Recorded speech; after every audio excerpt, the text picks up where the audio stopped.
Yo, what's going up, guys? Welcome back to the channel where I talk about everything Harry Potter and Hogwarts Legacy on a daily basis. I'm your host, Johnny the Collecting Wizard, here today, back again with another Hogwarts Legacy gameplay video. This time, however, I'm going to show you guys my tips and tricks, kind of like a beginner's guide for you guys who are just starting Hogwarts Legacy. This is actually going to help a lot of you guys because I had these same issues where I didn't know what to do and there wasn't any YouTube videos at the time that were telling me how to do these things. So this is where I come in.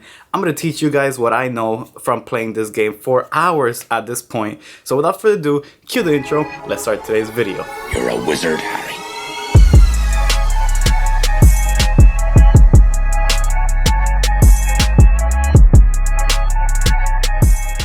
Tip number one, and probably my most requested tip as to how to do this, because I didn't even know how to do this and it was actually very confusing to begin with for me. And I've noticed a lot of people have been giving me the same question as to how to freaking pass or go through this little puzzle door thing here. So I'm gonna go ahead and show you guys. So this door, you just reveal the numbers, and if you see, the top one says number 21 and it says 11 and it has this horn thing and then the question mark. You have to total all these out and equal 21. And this will be the one, this will be the first one. Oh, sorry. This will be the first one and that will be the number right here in this question mark. Same thing with the bottom. It says number 17 is the total and it has these two animals and a question mark that will total 17. And the second one, I believe, should be up here. Oh, sorry, hit the pole. Yeah, right there, boom. So, how to figure this out? Well, one thing that you should actually see is that this is the number 0 because it actually goes clockwise. So, think of it as this is number 0. This is number 1, 2, 3, 4, 5, 6, 7, 8, and 9. Now, I figured it out because I found a paper on one of these doors that told me all the numbers, but the way I remember these numbers without having to have that paper around me is this is a big circle, so it's a demiguise, but it's like one big circle. It doesn't have anything special. The unicorn has one horn, which means the number 1. This is how I remember, guys. This animal has 2 horns, number 2. This has 3 heads, 3. The number 4 is this bird. I just know because of its, I've already gotten used to the bird being the number 4. This animal has 5 legs, number 5. This salamander type of thing looks like the number 6. If you can see it, like it goes in like a 6 formation from the tail all the way down. So I kind of always remember it as a number 6. Number 7 is this thing with like the little hairs on the bottom. I don't even know, they're tentacles. I have no idea, but that's not what we're trying to figure out. I actually remember this because the number 7 is actually upside down as one of the tentacles right here. So I always remember that this one is the number 7 because of the 7 that's upside down, which is right here. Now 8, of course, you guys know spiders have 8 legs, so the number 8, and then 9 heads for this thing. So let me actually figure this out. All right, so 11 with the 2 horns, that is 13. 13 minus 21 should be 8, right? Okay, so it should be 8. Okay, my math was right. So it is a spider. So you come over here and you start flipping for the spider. Spider, boom, 8. Okay, so 17. So 9 plus 5, that is 14. 14 to get to 17, that is 3. So the 3-headed serpent thing. So we're gonna go back up here and gonna put the 3-headed thing right there, boom. And then we come back down and it should open. There you go, boom. Here we go, brown leather gloves. Brown leather gloves, no see-through. Okay, boom. So we just clear this out. And that is how you solve this little puzzle, this door puzzle thing in Hogwarts Legacy. Now off to tip number 2. Now, going on to tip number 2 is these. How can you open these locks? Because as you get closer, the eyeball sees you and it locks itself. So you cannot actually, as you can see, he's looking at me right now. You can't do anything. You can't open it. You can't do anything to it. What? How can you open these? Well, you just have to back up and let me see if I have it. Okay, so I don't. So you go all the way to your spells and you grab the disillusionment spell and you hide. You basically turn invisible. So I'm gonna put this in my marker here. I'm gonna put it right here so you can see, and it turns you invisible. When you turn invisible, it cannot see you. So you just quite literally go towards it, and since it can't see you, you open it and you're able to open it. And he gets sad. Yeah. But this is actually a really good way to make a lot of money very, very fast, because each one has about 500 galleons inside. Yeah, it does have... Whoa, what is that over there? Oh, okay, no. I thought that was a whole dragon. But yeah, that's how you go ahead and open these suckers up, because I know that when I first started playing, this was the hardest thing to open, and I was trying every spell known to man and it just wouldn't budge. But here it is. Here's the answer. Now off to tip number 3. Tip number 3 is to know the difference between appearance and gears. So for example, here we have, let's see, hand wear. As you can see, this brown leather glove has 1% more than the glove that I'm currently wearing right now on the offensive side. So I want to go ahead and equip it. So I'm going to press A and equip it.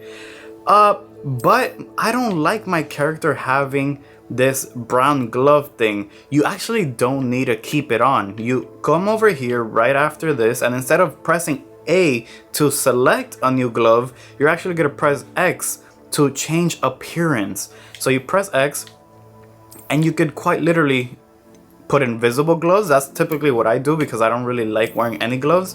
But you have a large array of different gloves that you used to have, and it could be that you either sold it. I know I did. I sold a lot of gloves in my time here. But you get to keep them and you get to change them and mix and match them. The same thing with the cloaks and robes, neckwear. I know a lot of people don't like the neckwear. So for example, I'm actually wearing this one right now. The only reason you cannot see it, as you can see, I'm actually wearing it right now because it says press A to unequipped. So it's actually equipped right now. But the reason why you can't see it is because I came over here and pressed X to change appearance, and I am just wearing the invisible neckwear.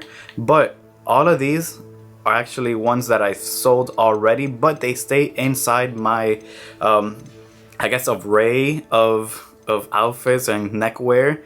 And you see, for example, I'm actually wearing this night robe thing, this nightgown, light nightwear thing, but I changed appearance and I am actually wearing this one, casual, prefect casual uniform. I could also just go naked, invisible garb, but I like this look, and I'm gonna press back, and this does nothing to my offense or health or defense. This is really awesome. I'm actually, as you can see, I'm wearing this sheepskin winter hat. So yeah, you can see it's pressed and it says unequipped. I'm not going to unequip it, but I back out and change appearance.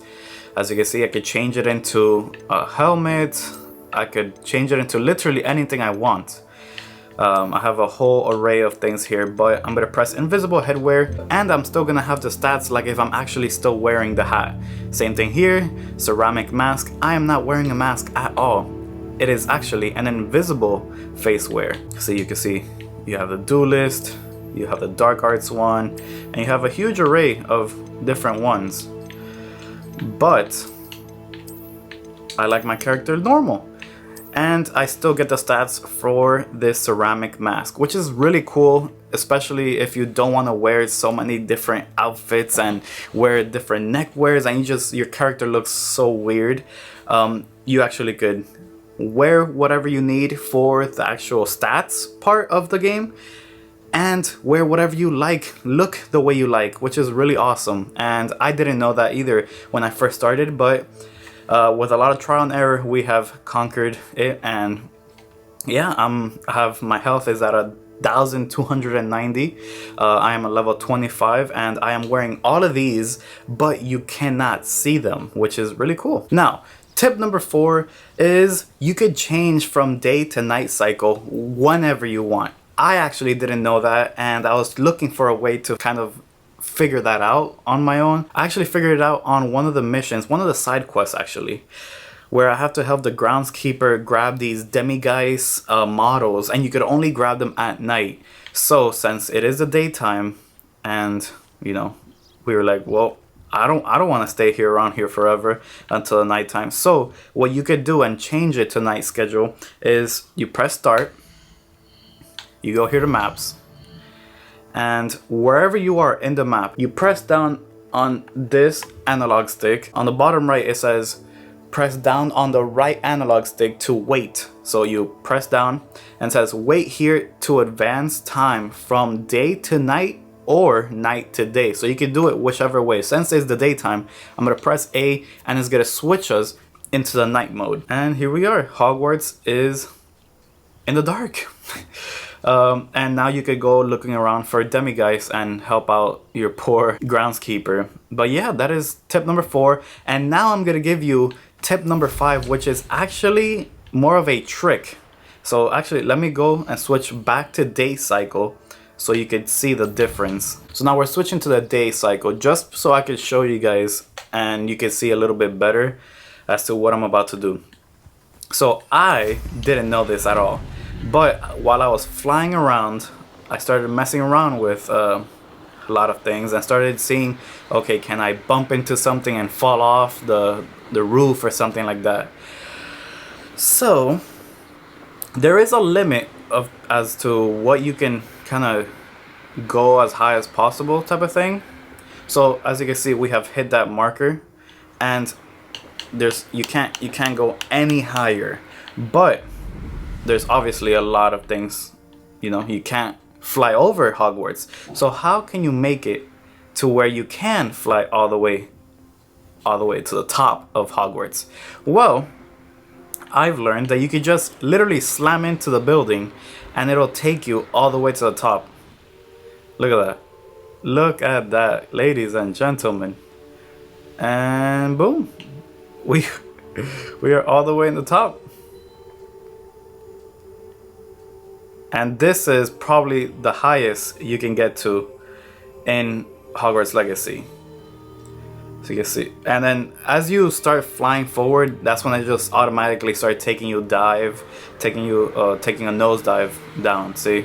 And even if you're going up on the marker, it's still gonna push you down.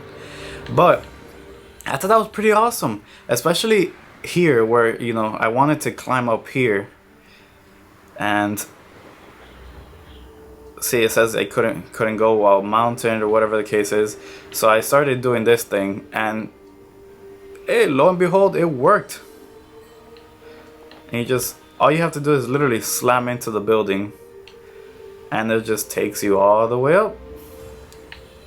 And you could pause here and see, automatically it starts taking you down.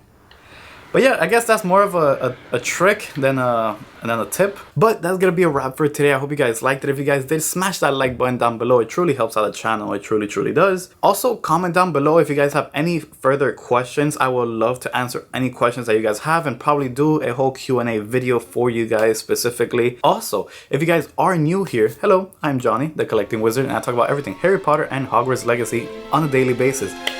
With that being said, I love you guys. I'll see you guys on the next one.